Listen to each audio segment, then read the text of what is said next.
বন্ধন news, খবরের বন্ধন। শুরু করছি আজকের খবর। আমরা দুঃখিত যে আমরা 95 জনকে নিয়ে আসতে পেরেছিলাম, কিন্তু একজন পুতুল দাস, বিশেষ করে ওনার হাজবেন্ড, উনি লাফ দিয়েছিলেন ভয়ে, ফলে উনি একজনই মারা গিয়েছিলেন। তার পরিবারের হাতে আমরা 2 লক্ষ টাকা তুলে দিচ্ছি। তার কারণ সেও তো একটা মৎস্যজীবী ছিল, তার সংসার চলবে কি করে, সেই জন্য প্রথমটা আমরা ওনাকে দিয়ে স্টার্ট করছি। এরপর আমি সব মৎস্যজীবী পরিবারকে, যারা 95 জন বাংলাদেশের জেলে দীর্ঘদিন ছিল, আমরা অনেক চেষ্টা করে ওদের নিয়ে এসেছি এবং আমরা রেগুলার যোগাযোগ রাখতাম। এবং আমি home secretary, chief secretary, Rajiv Kumar DG এরা খুব করেছে। তারপরে মন্টু পাখিরা, ওদিকে বাপি, ওদিকে বঙ্কিমদা, ওদিকে আমাদের সীমন্ত, তারপরে আমাদের কোটেশ্বর, এখানকার এসপি থেকে শুরু করে ডিএম থেকে শুরু করে সুমিত থেকে শুরু করে এরা সকলে সাহায্য করেছেন। গঙ্গাসাগরের অতিথি হিসেবে আমাদের মহারাজজি এসছেন, তাকেও আমি অনুষ্ঠানে স্বাগত জানাচ্ছি। আমি যারা 95 জন জেল থেকে এসছেন তাদের সকলের হাতে, যেহেতু তারা এতদিন জেলে ছিলেন, আমি 10,000 টাকা করে তুলে দিচ্ছি। তার কারণ অ্যাটলিস্ট তারা বাড়ি ফিরে গিয়ে অন্তত কিছুটা কিনতে পারবে।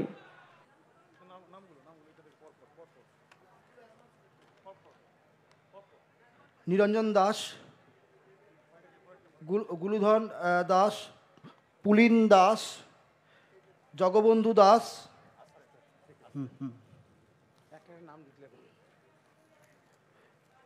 শেখ হোসেন, সুকুমার দাস,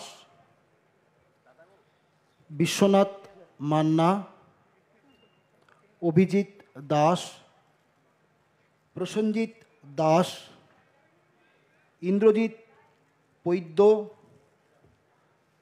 গোপাল মান্না, কিরণ দাস, শ্রীকান্ত আরি,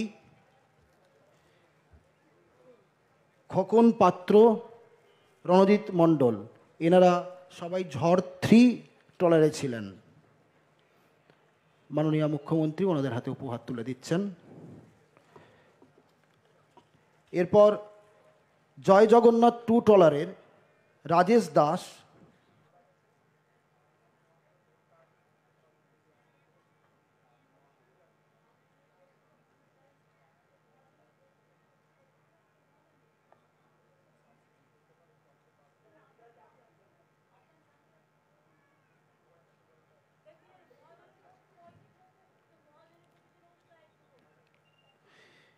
মানস দাস,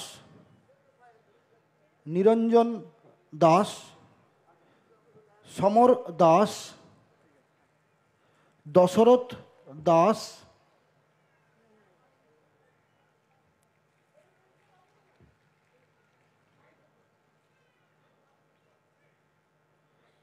দশরথ দাস। আপনারা দেখতেই পাচ্ছেন চোখে জল এসে যাওয়ার মতো।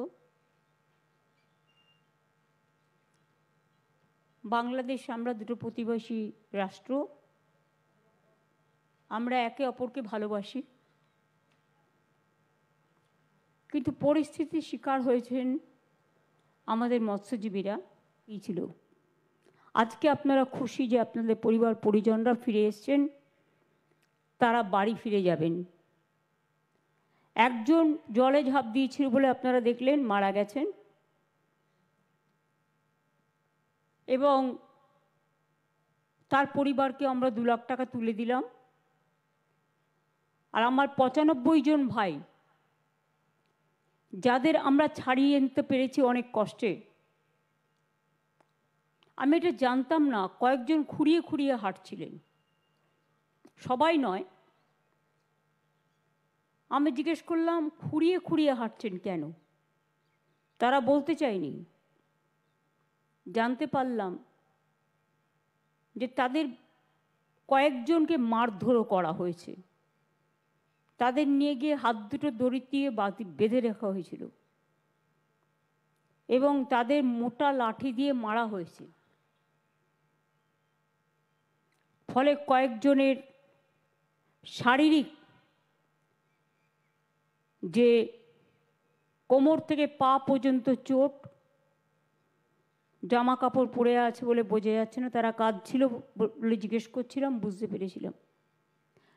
আমি নিশ্চয়ই বলবো ডিএমকে এবং মন্টুকে যে ওদের আকাশও আছে এখানে, ওদের ভালো করে চিকিৎসা করার ব্যবস্থা করে দেবে অর্থোপেডিক্স দেখিয়ে। এবং তারপরে যাই হোক, ওনাদের একটা লঞ্চ এখানে চলে আসে, লঞ্চ না ট্রলার বাংলাদেশের। অনেক সময় কি হয়, জলের মধ্যে না সীমানা ঠিক করতে পারে না, পথ হারিয়ে যায়, ঝড় হলে পথ হারিয়ে যায়, ভুলে যায়। কিন্তু আমরা বারণ করব মহাজনদেরও, এবং বিশেষ করে যারা এই ট্রলারে যাতায়াত করেন মাছ তোলার জন্য, আপনারা কখনোই আমাদের সীমানার বাইরে যাবেন না। তাতে মাছ উঠলে উঠবে, না উঠলে না উঠবে, আগে জীবন বাঁচবে। জীবন বেঁচে থাকলে অনেক মাছ পাবেন। এই যে 2 মাস জেলে ছিলেন, তাতে আপনার পরিবারদের কষ্ট হয়নি, আপনাদের কষ্ট হয়নি, যারা মার খেয়েছেন তাদের কষ্ট হয়নি। একটা অনিশ্চিত ভবিষ্যতের দিকে আপনারা গেছিলেন। তারপরে বাংলাদেশের ট্রলার ইতিমধ্যে প্রায় মাসখানেক আগে আমাদের সীমানায় ঢুকে পড়ে। কিন্তু তারা অসুস্থ হয়েছিল, আমরা তাদের ভালো করে চিকিৎসা করাই এবং তাদের আমরা খুব যত্ন করে রেখেছিলাম এবং তাদের আমরা ফেরতও দিয়েছি। তখন ওরা বুঝতে পারলো যে আমাদের লোকও তো ওখানে আটকে আছে। দুদেশই মৈত্রীর বন্ধনে আবদ্ধ থাক, এটা আমি নিশ্চয়ই চাই। কিন্তু এই যে ওদের ট্রলারটা আটকে ছিল, আমরা কিন্তু সম্পূর্ণ সাহায্য করলাম। অসুস্থ হয়েছিল প্রচণ্ড,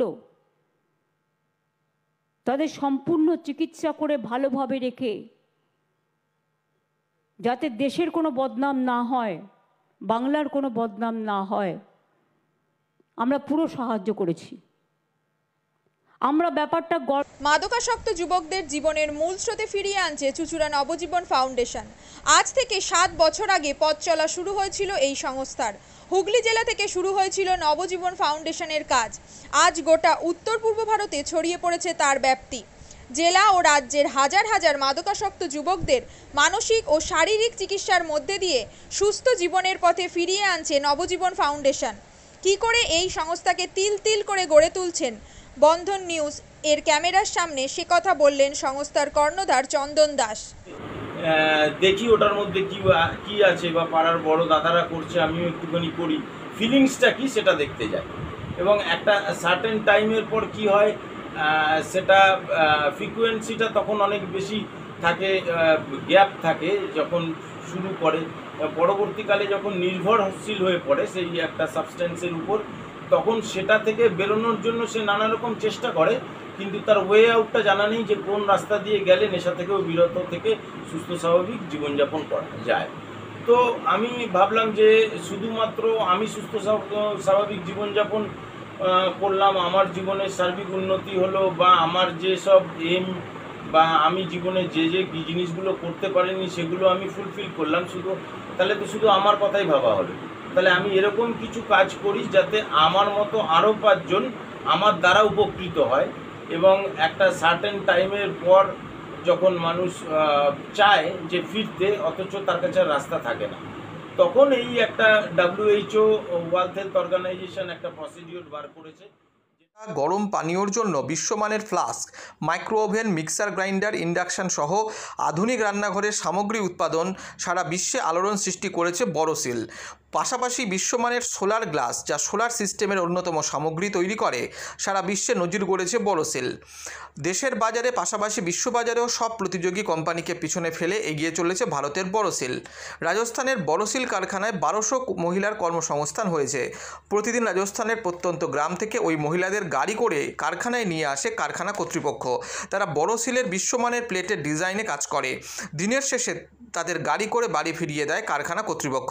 কর্মসংস্থানের এই বেনজির দৃষ্টান্তের জন্য বোরোসিল কোম্পানিকে কুর্নিশ জানায় ভারতবাসী।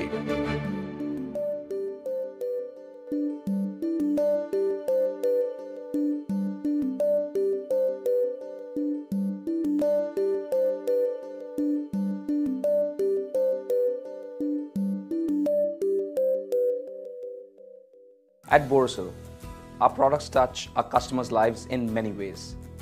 Our philosophy is simple: understand the evolving needs of our customers and deliver solutions to meet them. We look beyond business. We promote green energy as well as provide healthcare and education for the underprivileged. In fact, this has been our heritage at Borosil.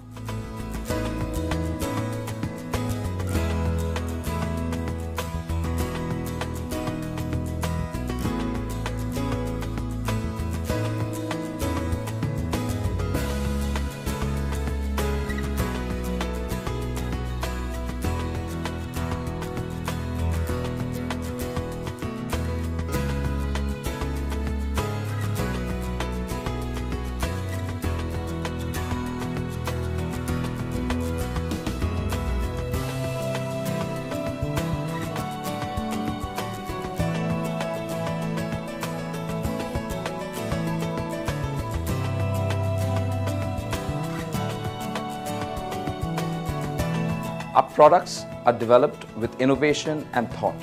It is technology emboldened by the human spirit.